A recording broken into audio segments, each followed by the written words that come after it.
ನಮಸ್ಕಾರ. ಕೆಲವು ಜಾಗಗಳು ಇರ್ತವೆ, ಅವು ಬರೀ ಕಲ್ಲು ಮಣ್ಣಿನ ಕಟ್ಟಡಗಳಾಗಿ ಉಳಿದುಬಿಡಲ್ಲ. ಅಲ್ಲಿ ಇತಿಹಾಸ, ಪ್ರಕೃತಿ ಮತ್ತೆ ನಂಬಿಕೆ ಇವೆಲ್ಲವೂ ಒಟ್ಟಿಗೆ ಸೇರಿ ಒಂದು ಅದ್ಭುತವಾದ ಸಂಗಮವೇ ಆಗಿರುತ್ತೆ. ಬನ್ನಿ, ಇವತ್ತು ನಾವು ಅಂತಹದ್ದೇ ಒಂದು ಜಾಗ ಅಂದ್ರೆ ಚಾಮುಂಡಾದೇವಿ ದೇವಸ್ಥಾನದ ಹಿಂದಿರುವ ಆಳವಾದ ಕಥೆಯನ್ನ ತಿಳಿಯೋಣ. ಕೇಳಿ, ಇದು ದೇವಾಲಯದ ರೂಪದಲ್ಲಿರುವ ಪರ್ವತದ ಆತ್ಮ. ವಾವ್! ಈ ಒಂದೇ ಒಂದು ಸಾಲಿದೆಯಲ್ಲ, ಅದು ಈ ಸ್ಥಳದ ಸಂಪೂರ್ಣ ಸಾರವನ್ನೇ ಹಿಡಿದಿಟ್ಟಿದೆ. ಅಂದ್ರೆ ಈ ದೇವಸ್ಥಾನ ಅನ್ನೋದು ಕೇವಲ ಕಲ್ಲಿನಿಂದ ಕಟ್ಟಿದ್ದಲ್ಲ, ಬದಲಿಗೆ ಜೀವಂತವಾಗಿರುವ ಪ್ರಕೃತಿಯ ಒಂದು ಪ್ರತಿರೂಪ ಅಂತ. ಹಾಗಾದ್ರೆ ಬನ್ನಿ, ಈ ಪರ್ವತದ ಆತ್ಮವನ್ನ ಇನ್ನಷ್ಟು ಹತ್ತಿರದಿಂದ ನೋಡೋಣ. ಸರಿ, ಹಾಗಾದ್ರೆ ಆ ಪರ್ವತದ ಆತ್ಮ ಅಂದ್ರೆ ಏನು ಅಂತ ಅರ್ಥ ಮಾಡ್ಕೋಬೇಕಲ್ವಾ? ಅದಕ್ಕೆ ನಾವು ಮೊದಲು ಈ ದೇವಸ್ಥಾನ ಎಲ್ಲಿದೆ ಅಂತ ನೋಡಬೇಕು. ಯಾಕೆಂದ್ರೆ ಈ ದೇವಸ್ಥಾನದ ಶಕ್ತಿಗೂ ಅದಿರುವಂಥ ಜಾಗಕ್ಕೂ ಒಂದು ಬಿಡಿಸಲಾಗದ ನಂಟಿದೆ.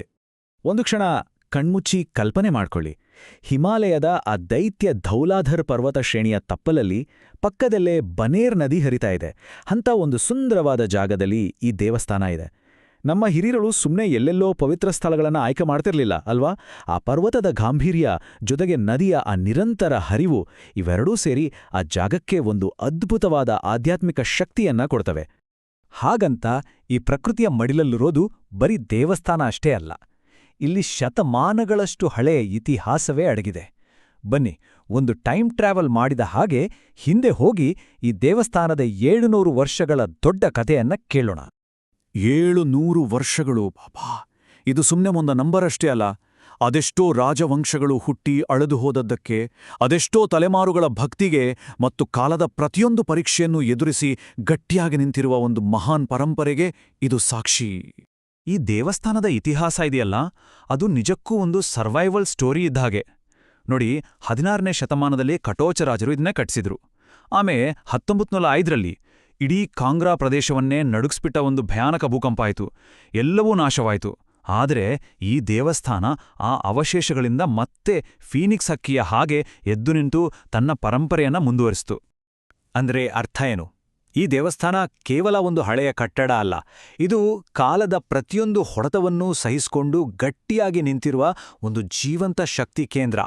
ಹೊರಗಿನಿಂದ ಬಂದವರ ದಾಳಿಯಿಂದ ಹಿಡಿದು ಪ್ರಕೃತಿಯ ವಿಕೋಪದವರೆಗೂ ಅಕ್ಷರಶಃ ಎಲ್ಲವನ್ನೂ ಎದುರಿಸಿ ಇವತ್ತು ಈ ಇಡೀ ಪ್ರದೇಶದ ಇತಿಹಾಸಕ್ಕೆ ಮೂಕ ಸಾಕ್ಷಿಯಾಗಿ ನಿಂತಿದ.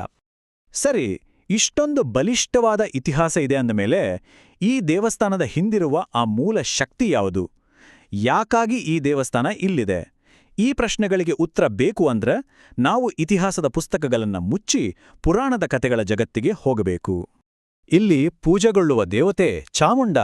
ಇವಳು ದುಷ್ಟರನ್ನು ಸಂಹಾರ ಮಾಡೋದಕ್ಕಾಗಿಯೇ ಅವತಾರ ಎತ್ತಿದ ದುರ್ಗೆಯ ಅತ್ಯಂತ ಉಗ್ರ ಅಂದ್ರೆ ರೌದ್ರ ರೂಪ. ಚಂಡ ಮತ್ತು ಮುಂಡ ಅಂತ ಇಬ್ರು ಭಯಂಕರ ರಾಕ್ಷಸರಿದ್ರು. ಅವರನ್ನ ಸಂಹಾರ ಮಾಡಿದ್ದಕ್ಕೆ ದೇವಿಗೆ ಚಾಮುಂಡ ಅಂತ ಹೆಸರು ಬಂತು. ಸೊ ಅವಳು ಕೇವಲ ಒಬ್ಬ ದೇವತೆ ಅಲ್ಲ, ಕೆಟ್ಟದ್ದನ್ನು ನಾಶ ಮಾಡುವ ಶಕ್ತಿಯ ಸಂಕೇತ. ಕತೆ ಹೀಗೆ ಸಾಗುತ್ತೆ. ಭೂಮಿ ಮೇಲೆ ರಾಕ್ಷಸರ ಕಾಟ ತಡೆಯೋಕೆ ಆಗ್ತಿರ್ಲಿಲ್ಲ. ಆಗ ಸಾಕ್ಷಾತ್ ದುರ್ಗಾದೇವಿ ತನ್ನ ಹಣೆಯಿಂದ ಒಂದು ಅಸಾಧಾರಣ ಶಕ್ತಿಯನ್ನ ಸೃಷ್ಟಿ ಮಾಡ್ತಾಳೆ.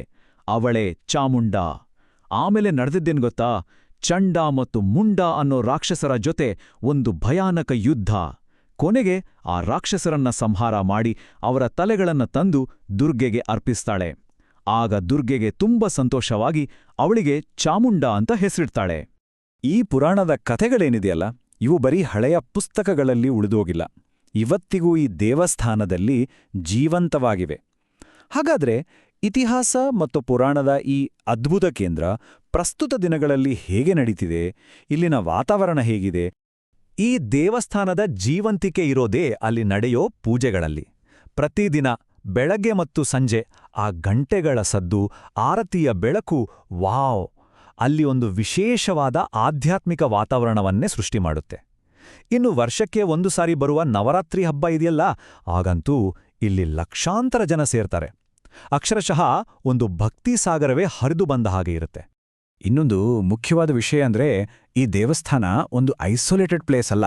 ಇದು ಕಾಂಗ್ರಾ ಪ್ರದೇಶದ ಫೇಮಸ್ ದೇವಿ ಸರ್ಕ್ಯೂಟ್ ಅಂತಾರಲ್ಲ, ಅದರ ಒಂದು ಪ್ರಮುಖ ಭಾಗ.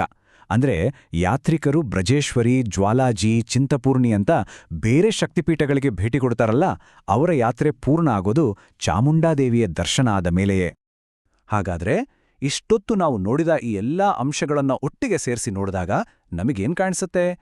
ಇಲ್ಲಿ ಭೂಗೋಳ ಅಂದ್ರೆ ಪ್ರಕೃತಿ, ಇತಿಹಾಸ ಮತ್ತು ಜನರ ನಂಬಿಕೆ ಈ ಮೂರೂ ಒಂದಾಗಿ ಹರಿದು ಒಂದು ಪವಿತ್ರ ಸಂಗಮವನ್ನೇ ಸೃಷ್ಟಿ ಮಾಡಿವೆ. ಈ ಸಂಗಮವನ್ನ ನಾವು 4 ಬೇರೆ ಬೇರೆ ಆಯಾಮಗಳಿಂದ ನೋಡ್ಬೋದು. ಮೊದಲನೇದಾಗಿ ಭೌಗೋಳಿಕವಾಗಿ ನೋಡಿದ್ರೆ ಪರ್ವತ ಮತ್ತು ನದಿಗಳು ಈ ಜಾಗಕ್ಕೆ ಒಂದು ದೈವಿಕ ಶಕ್ತಿಯನ್ನು ನೀಡಿವೆ. ಎರಡನೇದಾಗಿ ಐತಿಹಾಸಿಕವಾಗಿ ನೋಡಿದ್ರೆ 700 ವರ್ಷಗಳ ಒಂದು ಅಚಲವಾದ ಪರಂಪರೆಯ ಕಥೆ ಇಲ್ಲಿದೆ. ಮೂರನೇದಾಗಿ ಪೌರಾಣಿಕವಾಗಿ ಇದು ಕೆಟ್ಟದನ್ನು ನಾಶ ಮಾಡೋಕ್ಕೆ ಹುಟ್ಟಿದ ಉಗ್ರ ದೇವತೆಯ ಮನೆ. ಮತ್ತು ಕೊನೆಯದಾಗಿ ಸಾಂಸ್ಕೃತಿಕವಾಗಿ ಇವತ್ತಿಗೂ ಇಲ್ಲಿ ನಡೆಯುವ ಪೂಜೆ ಹಬ್ಬಗಳು ಈ ಜಾಗವನ್ನು ಜೀವಂತವಾಗಿಟ್ಟಿವೆ. ಚಾಮುಂಡಾದೇವಿ ದೇವಸ್ಥಾನದ ಬಗ್ಗೆ ತಿಳಿದುಕೊಳ್ಳುವ ಈ ಪಯಣ ನಮ್ಮ ಮುಂದೆ ಒಂದು ದೊಡ್ಡ ಪ್ರಶ್ನೆಯನ್ನ ತಂದು ನಿಲ್ಲಿಸುತ್ತೆ. ಏನದು ಅಂದ್ರೆ, ಒಂದು ಸಾಮಾನ್ಯ ಜಾಗವನ್ನ ಪವಿತ್ರ ಕ್ಷೇತ್ರವನ್ನಾಗಿ ಮಾಡೋದು ಯಾವುದು? ಅದರ ಹಿಂದಿರೋ ಇತಿಹಾಸನಾ ಅಥವಾ ಜನರ ಅಚಲವಾದ ನಂಬಿಕೆನಾ? ಇಲ್ಲಾಂದ್ರೆ ಆ ಜಾಗದಲ್ಲೇ ಇರುವಂತಹ ನೈಸರ್ಗಿಕ ಶಕ್ತಿನಾ?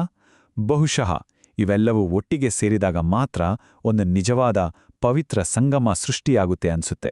ಇದರ ಬಗ್ಗೆ ಒಮ್ಮೆ ಯೋಚನೆ ಮಾಡಿ ನೋಡಿ.